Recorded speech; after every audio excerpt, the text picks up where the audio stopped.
Sobat Jiwa, kita hidup di negara yang, ini agak lucu nih ya kita nyebutnya ya, varian hantu paling banyak di dunia. Loh kok bahas soal hantu? Ya nanti kita akan bahas di belakang ya. Nah, sebenarnya kita perlu bangga Sobat Jiwa. Selain banyak, hantu di Indonesia nggak cuma menyeramkan, tapi juga punya latar belakang sosial yang jelas. Nah, contohnya adalah kuntilanak. Itu adalah hantu yang sering dihubungkan dengan wanita yang meninggal pada saat hamil. Atau misalnya tuyul. Itu adalah sosok yang berkaitan dengan praktek ekonomi mistis atau juga pesugihan. Nah, kenapa saya mau bahas video ini lebih dalam tentang hantu? Karena sebelumnya saya sempat nonton satu konten dari YouTube channel Asian Boss, dan dia membahas tentang hantu yang ada di Indonesia. Nah, kalau misalnya kamu mau nonton, kamu bisa klik linknya di video ini, atau boleh juga cari di kolom deskripsi. Videonya dalam bahasa Inggris, tapi kalau misalnya kamu mau nonton versi Indonesia, dan juga pembahasan yang lebih dalam lagi dan juga detail, nah, maka kamu perlu nonton video ini sampai habis. Karena di video ini kita juga akan bahas, kenapa sih di setiap tempat, itu wujud hantu itu bisa beda-beda. Terus kenapa di Indonesia, jenis spesiesnya bisa banyak banget, jika dibandingkan dengan negara lain di dunia. Baik Sobat Jiwa, kita akan jawab semua pertanyaan-pertanyaan itu, tapi sebelumnya kita kasih kesempatan untuk intro ini lewat dulu ya. Selamat datang di Langkah Jiwa, tempat kita menemukan kembali diri sendiri dan terhubung dengan alam semesta agar hidup bahagia, penuh makna.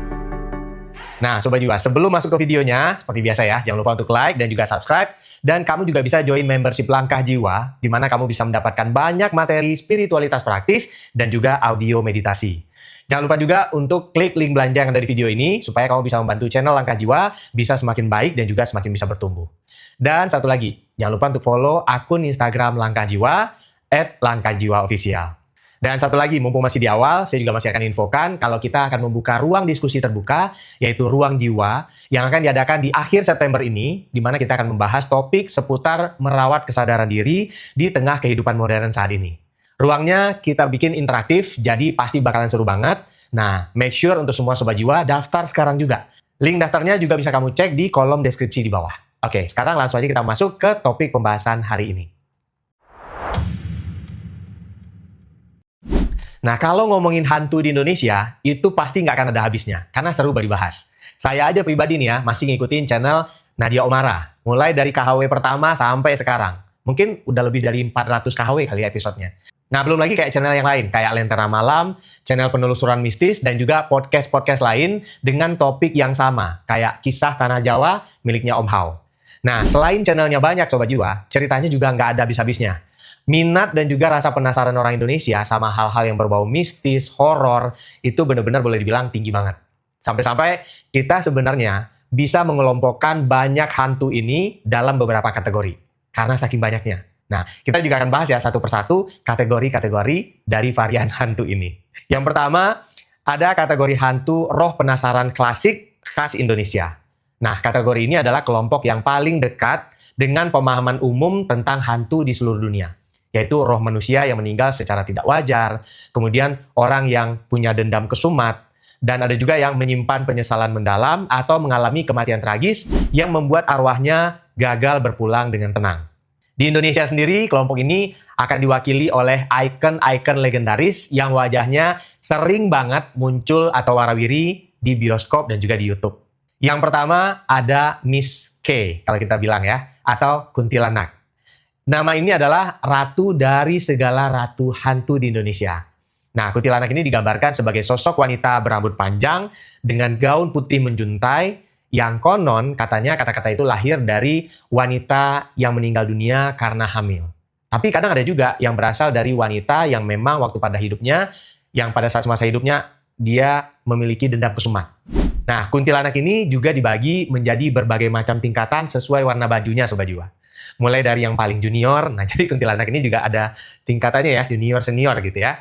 Mulai dari yang paling junior dengan baju warna broken white, terus ada yang agak senior dikit, itu pakai bajunya warna merah. Dan yang paling legend, tapi juga jarang diketemukan, yaitu yang berwarna hitam. Jadi hati-hati nih buat Sobat Jiwa yang menemukan Mr. K yang berwarna hitam, karena itu paling jarang. Nah, masih di kategori yang sama, ada sosok apa coba? Iya, pocong. Nah, kalau kuntilanak itu eksklusif sebagai arwah perempuan, nah kalau pocong ini terbilang lebih unisex di dunia perhantuan Indonesia. Bisa arwah laki-laki, bisa juga arwah perempuan. Nah, secara asal-usul, wujud pocong itu sebenarnya berangkat dari tradisi pemakaman umat Islam di Nusantara.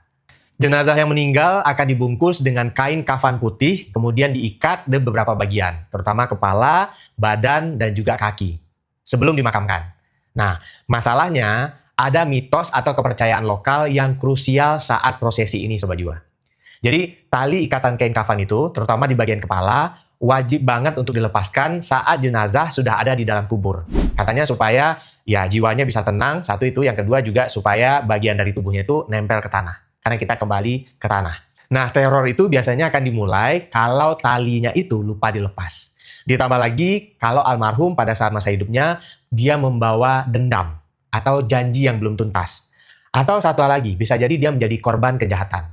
Nah, arwahnya dipercaya bakalan bangkit dari kubur dengan menggunakan kain kafan yang masih mengikat erat. Sosoknya itu identik dengan kain kusam yang berbercak tanah atau bau khas mayat atau bau apa gitu ya, yang menyengat langsung, dan itu akan menjadi pertanda kalau sang entitas berada di sekitar kalian. Yang berikutnya adalah tuyul. Nah, ini adalah makhluk kerdil berkepala pelontos dan bertingkah laku seperti anak kecil yang konon diasosiasikan dengan janin yang gugur atau anak kecil yang dimanfaatkan secara gaib lewat ilmu hitam. Nah, tuyul ini punya spesialisasinya sendiri juga, yaitu mencuri uang lembaran dari dalam lemari seseorang. Nah, itu adalah beberapa entitas yang masuk ke dalam kategori yang pertama. Nah, sekarang kita masuk ke kategori yang kedua, yaitu penjaga alam non-manusia. Artinya, dia berbeda dengan kelompok pertama yang dulunya adalah manusia. Nah, kalau kategori yang kedua ini adalah para penduduk asli bumi Nusantara. Mereka sudah eksis jauh sebelum peradaban manusia modern menjejakkan kaki di tanah ini. Mereka tinggal di tempat-tempat yang dianggap sakral, mulai dari pohon beringin raksasa, lereng gunung berapi, dan juga hutan belantara, sampai aliran sungai yang deras. Pokoknya mereka adalah representasi dari kekuatan alam yang liar yang tidak pernah terjamah. Yang pertama masuk ke kategori ini adalah genderuwo. Sosok raksasa yang berbulu lebat, berwarna hitam pekat, dengan tubuh yang tegap dan juga aroma tubuh yang khas. Kadang digambarkan berbau bakaran singkong katanya, atau berbau hangus. Nah, genderuwo ini adalah penguasa sejati dari pohon-pohon besar yang usianya sudah ratusan tahun. Genderuwo seringkali diasosiasikan dengan cerita-cerita mistis seputar godaan rumah tangga atau penampakan di tempat-tempat sepi. Genderuwo ini juga punya sisi lain yang unik, Sobat Jiwa, yaitu kemampuan mereka untuk menyamar menjadi suami seseorang demi mendekati perempuan yang diincarnya. Nah, jadi hati-hati nih buat para perempuan ya. Nah, di balik penampilan yang menyeramkan, genderuwo adalah simbol dari energi maskulin yang liar, primitif, dan sangat mengerikan. Nah, yang kedua di kategori ini ada wewe gombel. Kalau genderuwo tadi adalah representasi dari energi maskulin yang liar, nah, wewe gombel ini adalah manifestasi dari sisi protektif sekaligus yang edukatif yang dibungkus dalam balutan teror. Nah, wewe gombel digambarkan sebagai sosok wanita tua yang, maaf ya, berpayudara sangat panjang yang tinggal di pohon-pohon tertentu. Spesialisasi makhluk ini tuh sangat unik sekaligus melegenda di kalangan anak-anak. Kenapa di kalangan anak-anak? Karena banyak menceritakan tentang penculikan anak kecil yang masih berkeliaran di rumah saat waktu maghrib tiba, yaitu sekitar jam 6 sampai jam 7 sore. Nah, ini yang perlu dicatat baik-baik, Sobat Jiwa. Wewe gombel itu nggak pernah berniat membunuh atau menyakiti anak-anak. Dia cuma menculik karena merasa gemes atau lebih sering lagi karena ingin menghukum orang tua yang lalai dan membiarkan anaknya bermain sampai larut malam tanpa pengawasan. Nah, di dalam masyarakat agraris tradisional, mitos wewe gombel ini adalah cara paling efektif untuk memastikan anak-anak sudah berada di dalam rumah sebelum matahari benar-benar tenggelam. Nah, jadi kalau misalnya zaman dulu ya, buat yang seumuran saya pasti tahu, suka ditakutin sama orang tua kita, kalau sebelum maghrib masih berada di luar rumah, maka akan sering dipanggilkan ada wewe gombel yang bisa culik kalian. Nah, jadi makanya banyak anak-anak dulu tuh ya, patuh kalau misalnya sebelum maghrib sudah ada di rumah, itu bukan karena kepatuhan ke orang tua, tapi bisa jadi karena ketakutan, karena diceritakan tentang adanya wewe gombel. Oke, kita lanjut ke kategori berikutnya. Ada manusia jadi-jadian atau yang memiliki ilmu hitam. Nah, kategori ini mungkin adalah salah satu yang paling unik dan yang bikin beda antara horor Indonesia dengan negara-negara barat. Di sini antara dunia manusia dan dunia gaib jadi sangat tipis atau bahkan menyatu. Pelakunya adalah manusia biasa yang masih hidup beriringan dengan kita di siang hari, artinya mereka masih hidup berdampingan dengan manusia, tapi memiliki perjanjian rahasia atau mempraktekkan ilmu hitam tingkat tinggi di malam harinya.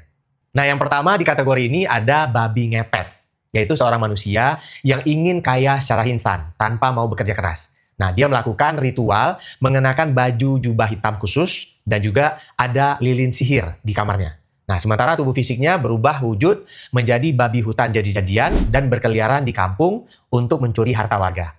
Kemudian kita bergerak ke luar Jawa, ada yang namanya Kuyang, Palasik, dan Leak. Nah, Palasik dan Kuyang itu adalah manusia pengikut ilmu hitam yang bagian kepala atau organ dalamnya bisa terlepas dari tubuh fisiknya di malam hari untuk mencari mangsa berupa darah bayi atau wanita hamil. Sedangkan Leak itu adalah praktisi ilmu hitam tingkat tinggi atau calon arang yang mampu mengubah wujudnya menjadi berbagai bentuk, mulai dari monyet, burung besar, bola api, sampai raksasa yang sangat seram, tergantung tingkat kesaktian yang dimilikinya. Kategori berikutnya adalah hantu urban legend modern. Nah, kategori terakhir ini membuktikan bahwa dunia gaib Indonesia itu sangat dinamis juga dan terus beradaptasi dengan perkembangan zaman. Nah, hantu-hantu dalam kategori ini lahir dari sejarah kelam pada saat masa kolonial, kemudian tragedi kecelakaan modern, atau kehidupan perkotaan yang penuh dengan tekanan. Coba tebak Sobat Jiwa, yang pertama apa? Iya, yang pertama adalah Suster Ngesot. Itu lahir dari era modernisasi. Suster Ngesot itu adalah salah satu urban legend paling populer di kalangan anak muda perkotaan. Sosoknya itu digambarkan sebagai seorang perawat yang berdarah-darah, menggunakan seragam putih, ya seragam layaknya perawat gitu ya, dalam posisi pincang. Jadi kalau buat bergerak, dia ngesot di lantai lorong rumah sakit pada malam hari. Nah, cerita ini seringkali dihubungkan dengan kisah tragis tenaga medis yang mengalami kecelakaan fatal saat bertugas pada saat piket malam. Atau dia adalah seseorang yang menjadi korban kekejaman di masa pendudukan tentara asing. Selanjutnya ada hantu penunggu tempat bersejarah. Nah, Indonesia ini kan dipenuhi oleh bangunan-bangunan tua peninggalan masa lalu kan ya, yang menyimpan memori penuh darah, kemudian air mata, dan juga penindasan. Mulai dari benteng pertahanan, penjara bawah tanah, rel kereta api, tempat kecelakaan maut, sampai pemakaman umum yang luas. Nah, tempat-tempat ini melahirkan varian hantu modern, kayak hantu kepala buntung di Jeruk Purut, kemudian si manis jembatan Ancol, atau penampakan noni-noni Belanda di gedung-gedung tua yang ada di kota besar. Gila banget kan ya? Kalau misalnya ini dijadikan ensiklopedia atau buku, bisa banget nih, saking panjang dan banyaknya varian hantu yang ada di Indonesia. Nah, tapi Sobat Jiwa, yang jadi pertanyaan adalah, kenapa hantu-hantu ini munculnya di beberapa tempat aja di Indonesia? Nah, kenapa hantu-hantu ini di seluruh dunia itu nggak sama, Sobat Jiwa? Nggak ada kan dengar kalau misalnya pocong itu pernah nangkring di Menara Eiffel misalnya. Atau kuntilanak yang lagi duduk di tembok besar Cina. Nah, pertanyaan ini akan kita jawab di chapter yang berikut. Nah, Sobat Jiwa, kira-kira kenapa coba hantu yang ada di Jawa itu beda dengan hantu yang ada di Sumatera? Beda juga dengan yang ada di Bali. Pernah kepikiran nggak? Ternyata ini bukan kebetulan. Kalau kita telusuri lebih jauh lagi, hantu-hantu lokal itu adalah cerminan dari akar kebudayaan dan juga bentangan alam tempat nenek moyang kita dulu pernah tinggal. Dari sudut pandang spiritual, penampakan dan juga bentuk hantu di setiap wilayah sangat dipengaruhi oleh bentuk pikiran dan juga sistem keyakinan suatu masyarakat itu sendiri. Pikiran manusia adalah magnet dan pencipta energi yang sangat kuat. Kalau ribuan atau jutaan orang selama ratusan tahun percaya bahwa sebuah tempat dihuni oleh sosok tertentu dengan bentuk tertentu, maka energi pikiran itu akan membentuk sebuah pikiran nyata di dimensi astral. Nah, dimensi non-fisik pada dasarnya bersifat kayak cermin. Dia merespon dan juga memantulkan apa yang diyakini oleh pikiran manusia. Itulah kenapa di Indonesia energi kesadaran memanifestasikan bentuk-bentuk kayak kuntilanak atau pocong. Karena simbol-simbol itu yang sudah mengakar kuat di pikiran bawah sadar masyarakatnya secara turun-temurun. Nah, prinsip kerja kesadaran kolektif ini juga berlaku di seluruh dunia. Nah, karena pikiran manusia di setiap wilayah memiliki latar belakang budaya yang berbeda, maka energi kolektif tersebut melahirkan wujud entitas yang juga berbeda. Contohnya ya, kalau di Skotlandia atau di Inggris Raya, di sana kan terkenal dengan kastil-kastil tua, kabut tebal, dan juga sejarah feodal yang panjang. Nah, kesadaran kolektif di sana itu membentuk entitas kayak kesatria tanpa kepala, roh penasaran di istana, atau banshee dari Irlandia. Nah, wujud ini sesuai dengan arsitektur gotik dan juga sejarah kaum bangsawan mereka. Lain lagi di Jepang, Sobat Jiwa. Karena mereka adalah negara kepulauan yang rawan bencana alam, maka masyarakatnya memiliki tradisi spiritual yang kuat terhadap alam. Energi kolektif di sini melahirkan ribuan jenis yokai atau roh alam dan yurei atau roh gentayangan yang merepresentasikan elemen air, hutan, atau dendam pribadi akibat isolasi sosial masa lalu. Nah, kalau Jepang ini agak mirip-mirip lah ya, kayak yang ada di Indonesia. Terus di Meksiko dan juga Amerika Latin.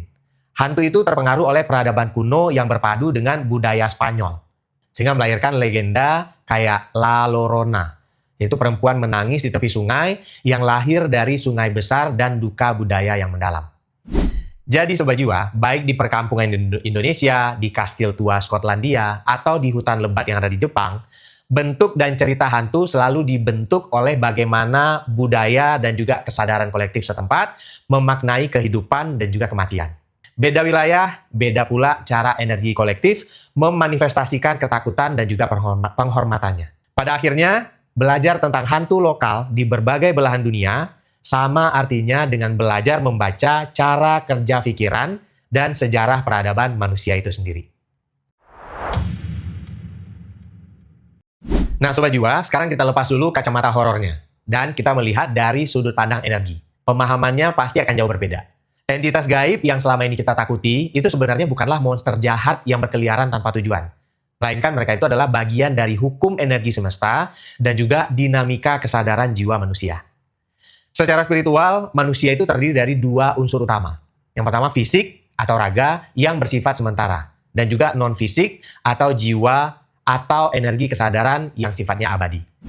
Sesuai dengan hukum dasar fisika maupun spiritual, energi itu tidak pernah musnah. Tidak bisa dimusnahkan, dia cuma berubah bentuk. Jadi kalau misalnya seseorang meninggal dunia, nah raganya memang hancur dalam tanah. Tapi energi kesadarannya tetap ada. Terus kenapa nggak semua jiwa langsung bertransisi dengan mulus ke dimensi selanjutnya setelah kematian? Nah jawabannya ada pada kondisi batin saat ajal menjemput. Jiwa-jiwa yang semasa hidupnya memendam emosi negatif yang kuat, kayak dendam kesumat, ketakutan, penyesalan yang mendalam, rasa bersalah yang menumpuk, atau mengalami kematian yang terjadi secara mendadak akibat trauma fisik, kayak kecelakaan gitu, itu sering banget mengalami apa yang kita sebut sebagai consciousness shock. Nah, akibat emosi negatif itu, mereka terjebak di dimensi yang lebih rendah. Mereka masih merasa terikat dengan kemelekatan yang kuat pada dunia fisik. Karena urusan batinnya merasa belum selesai, dan mereka belum menyadari bahwa diri mereka itu telah berpulang. Dalam kacamata spiritual, yang kita sebut sebagai hantu atau roh penasaran, itu pada dasarnya bukan sosok monster. Melainkan jejak energi kesadaran yang terjebak di sebuah energi yang tertahan, yang berputar-putar di lingkaran waktu yang sama.